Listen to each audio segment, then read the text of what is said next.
गंगा नदीचा उगम कुठून होतो रे? गंगोत्री या हिम नदीपासून गंगा नदीचा उगम होतो, बरोबर आहे. हा, मग गंगा नदी पुढे गंगोत्री या ठिकाणावर उगम पावते, तिला काय नाव पडतं? पहिलं भगीरथी नावाने. कुठल्या नावाने उगम पावते ती? भगीरथी. भगीरथी नदी इथं देवप्रयाग पर्यंत भगीरथी नावानेच वाहते. देवप्रयाग या ठिकाणी तिला अलकनंदा नदी येऊन मिळते. कुठली नदी? अलकनंदा, बरोबर आहे. पुढे मग त्या अलकनंदापासून भगीरथी नदीला नाव पडतं गंगा नदी. काय नाव पडतं? गंगा नदी. पुढे ही नदी गंगा या नावाने फरक्का बैराग या ठिकाणापर्यंत गंगा या नावानेच वाहते. फरक्का बैराग या ठिकाणावरून परत तिचं नाव काय पडतं? भगीरथी नदी. काय पडतं? परत भगीरथी. भगीरथी नदी बांगलादेशात प्रवेश केल्यानंतर तिचं नाव पडतं पद्मा.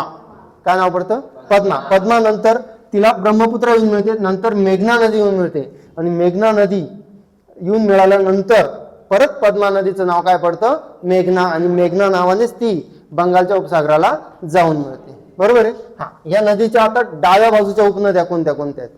हा, तर हिला इकडे एक भीलगंगा नावाची नदी येऊन मिळते. कुठली? भीलगंगा. पुढे अलकनंदा. आता अलकनंदा नदी कुठे आहे? विष्णू गंगा आणि धौलीगंगा यांच्या एकत्रित प्रवाहाने तिला नाव पडतं अलकनंदा. त्यांचा एकत्रित प्रवाह होतो विष्णुप्रयाग या ठिकाणी. परत त्या अलकनंदेला पुढे कर्णप्रयाग या ठिकाणी पिंडारगंगा नावाची नदी येऊन मिळते. कुठली? पिंडारगंगा.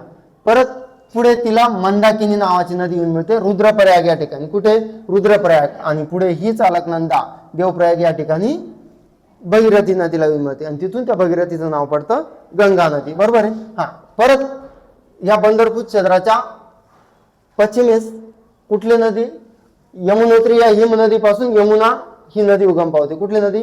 यमुना नदी. यमुना नदीला परत डाव्या बाजूने चंबळ, सिंध, बेटवा आणि केन या नद्यांचा क्रम विचारला जातो तुम्हाला, बरोबर आहे का? आता याच वर्षी विचारला गेला आहे, आय थिंक ग्रुप सी पूर्व परीक्षेला. कुठल्या?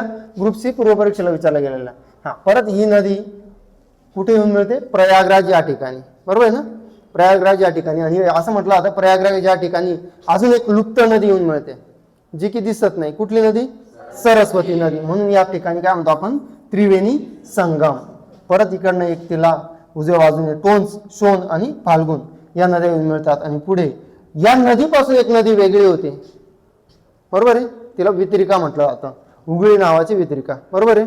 हा, आणि या उगळी नदीला परत कोलकातामध्ये छोटा नागपूर पठारावर उगम पावणारी दामोदर नदी येऊन मिळते. कुठली नदी?